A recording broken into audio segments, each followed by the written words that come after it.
I'm Bill Palmer. I'm the editorial director of Concrete Construction Magazine, and with us today is Kari Yuers from Kryton, and we're going to talk a little bit about infrastructure and what waterproofing can do for infrastructure projects. So, Kari, what do you see as the current problems or needs we have within our infrastructure system in North America? Well, I don't think it's any secret that we have some infrastructure challenges with regard to aging infrastructure. I think for every year for the last 3 decades, people have been trying to draw attention to the fact that we need to invest money into not only new infrastructure, but to take care of the aging infrastructure that we already have. Yeah. So it's definitely something that I think that we have to pay attention to, but it is a little frustrating, as you know, that we hear people say during election times, hey, we want to put all this money towards it, but they've been saying that for a long time. We really need to take action. Yeah, what do you see? Is there anything being done to address this in various states or localities? Are people doing some new things? Yeah, I think it's an interesting time because of the U.S. election happening, and we're just finished our Canadian election. As you know, I'm from Vancouver, Canada, and we have a new prime minister whose platform was infrastructure spending, and so they pledged over, really hundreds of billions of dollars towards infrastructure spending over the next 10 years. And I think that one of the things that we have to pay attention to is the model on how that spending comes to be. That is, it's one thing to pledge the money, but if the systems or the procedures aren't in place to make sure that that money gets to where it needs to be, then we're not going to get it built. And a case in point in Canada is we have a third approach, where the federal government has to come up with a third, the provincial government a third, and then the city or municipality a third, which is fine for the feds and the province.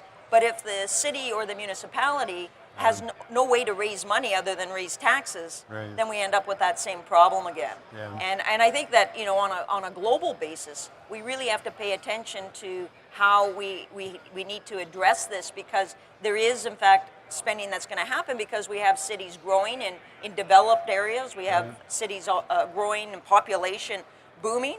But we also have aging infrastructure, and so I think that it's a safety issue and it's a cost issue, because, as you know, everything escalates when you start getting late corrosion, and now it's not just a maintenance program, it's now a replacement program, which increases the cost to everybody.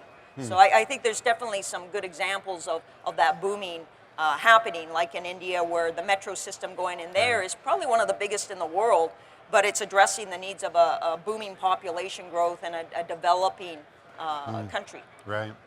Yeah, I know there has been some discussion in the U.S. elections about infrastructure, but not as much as I would like to have heard.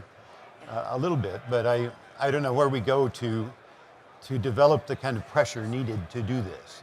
It's very frustrating. It's an age-old problem. It was actually a fellow that was part of the ACI 212 committee back in '91.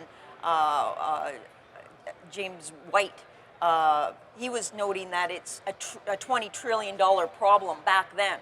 And then skip ahead to 2011, we're still talking about it being a $20 trillion problem, and I think they're estimating, $130 billion a year problem. I think Obama said that in 2011.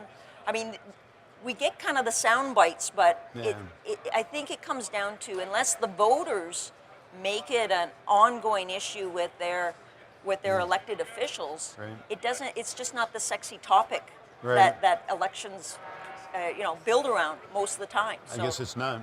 Do you see in other countries there's more pressure to improve the infrastructure? I think in the developing areas, they recognize the need to have the infrastructure to facilitate the growth. And I think, people like the World Economic Forum, they estimate that for every dollar that goes into capital spending, that it's a return of 5 to 25% in economic benefits and growth. I think that a lot of nations recognize that helps fuel a nation. And so some of the benefits are certainly we put people to work we get jobs. Certainly the concrete industry has a huge opportunity to benefit because concrete is the major building material in the world, Right. and even more so outside of North America. It's the major material, and so when we can talk about helping build durable long-term structures, and concrete is probably one of the best materials to do that with, then I think that people see that economic growth and value into the economy right away, and then long-term we get that return on our investment. So I think it's a win-win when it's done correctly and done thoughtfully with Yeah. materials like concrete. Well, it seems to me that those of us in the concrete industry, we have a responsibility to build structures that will be durable, that will be resilient and last longer than many of the structures we've built for so many years. Yeah. Yes, and as you know, through ACI and other concrete organizations, FIB in Europe, the knowledge to build durable, sustainable structures is available.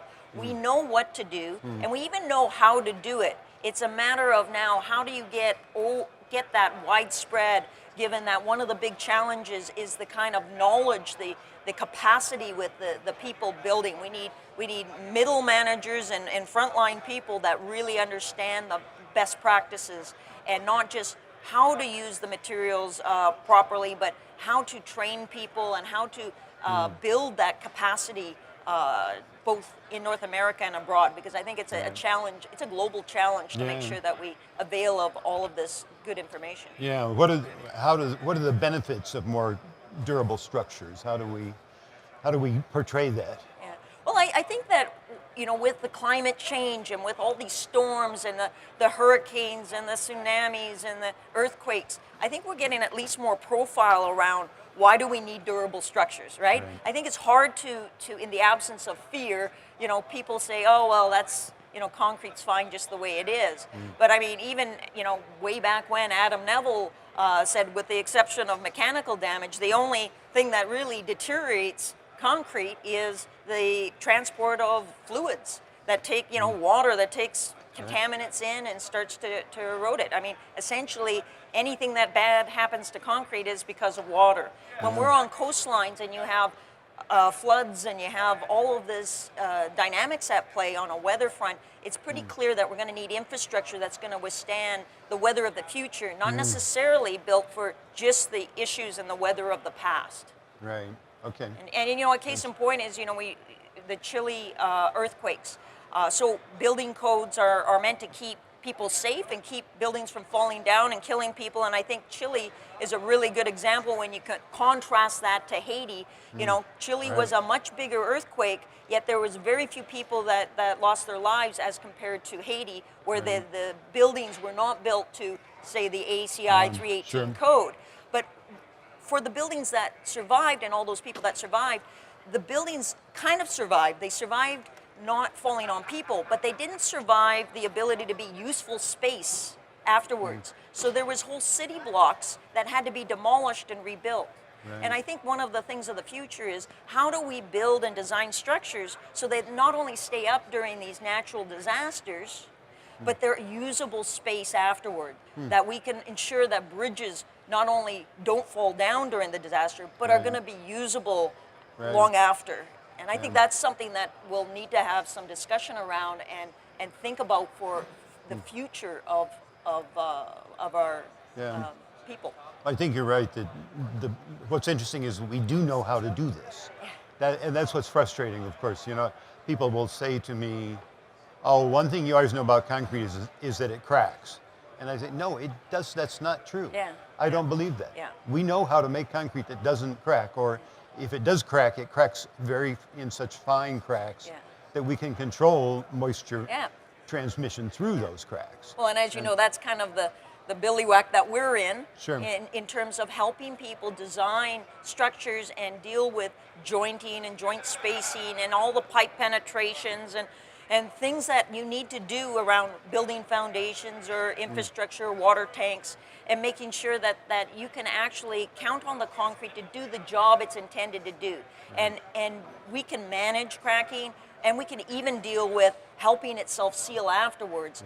But not by magic. It's by using the right materials, the right design, deploying the right applicators doing the right things, and then making sure that we govern it accordingly. We have to check what we expect, right? And I think that's one of the big missing pieces on a global basis is we sometimes expect somebody else's keeping an eye on things, that codes in themselves are going to keep our buildings being built properly. Right. No, they're not. We need to make sure that we deploy the people to oversee, and we hold accountable the construction practices to be there and to be deployed. I think that's a good point. That many people do not understand what codes are, that they're really the minimum acceptable and very minimum in many cases. Yes. And that we need to go past that to where we have real, true durable structures. Exactly, because and that's one thing that I think code organizations are great at, making sure that we at least address topics and get the best minds around it. And again, ACI, like, because they do that, it's truly a peer approach. It takes a while to make sure that documents are right, but in the end, they're right. But ultimately, what we need to get to is the education and making sure that people understand how to evaluate things and pick the suitable materials or processes that is going to be efficient for their intended use, and not just go to the bottom, not just go to the minimum standards, and incent suppliers and manufacturers to build to the minimum versus let's build to the kind of durability standards we need for the future. And I think it's going to be driven by owners demanding it. You know, people need to want it. It's almost like the same back to how do we get politicians to dog your money towards infrastructure? We have to, as every individual has to make some noise about this is important. And I think in the lack of anybody saying anything, other topics will get the news. Okay, very good. Thank you so much. All right. Thanks, Bill. Okay.